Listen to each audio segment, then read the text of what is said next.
another big man that we have talking about. This big man, it's like a renaissance almost, Kurt, and I love it. Being a '90s basketball fan, just like the way I was born and raised, right?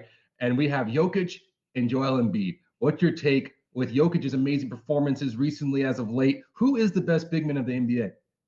Yeah, it's so hard to determine because their games are so different still. And I'm with you. Jokic, who's probably the MVP front runner now, is he had the game, the 47-point game with the dagger in double overtime. That you need those signature moments to win MVP, right? Like you still, as great as the numbers are, and that he stayed healthy and done all this, you still need those signature moments, and he had one.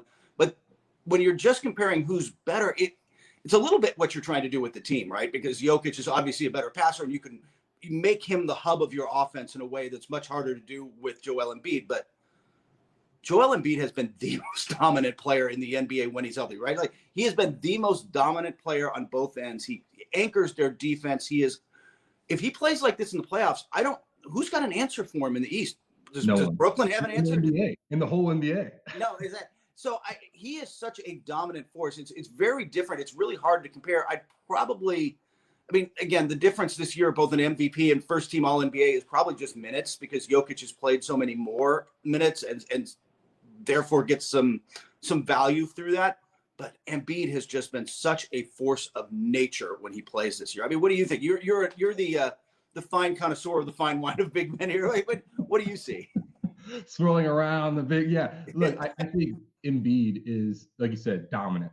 I was watching him play, and I just thought to myself, it's just unfair. There was one in the first of all, when Steph Curry and Embiid were going back and forth, I was thinking I would love to just like get into that arena and watch this matchup. It was almost like a Vegas show, where you would just see like Madonna or Siegfried and Roy, like Frank Sinatra, like you're seeing people at the best players in the world going, and there's just nothing you could do. There's nothing you could do.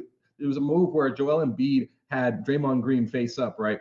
And he just did like a little hesitation, and Draymond went all the way to the baseline, and he just went to middle and dunked it. And I was thinking to myself, how do you stop this? Like the guy is huge. He's 7 foot, 300 pounds. He can move like Hakeem Olajuwon. He can beat guys like Draymond Green who are, smaller and quicker than him off the dribble in a face-up scenario. And he there was another play in that same game where 3 white jerseys were around him and he just turned around and dunked it.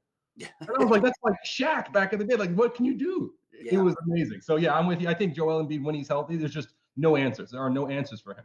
But Jokic, I think, to me, is like an all-around. Like I love the way he plays basketball. I think he's a great basketball mind.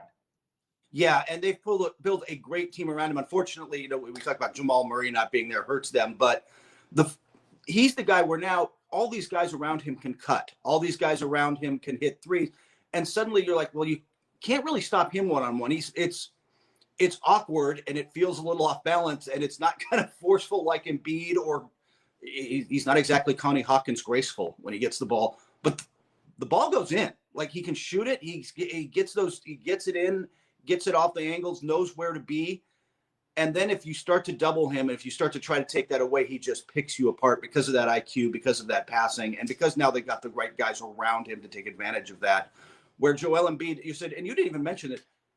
So if you put a really big guy on him, he'll trail the play, stand at the top and drain the 3 from straight away pretty consistently, enough that you've got to bring somebody out. It's like you said, there's just no good answer for him. There's no way to stop him completely.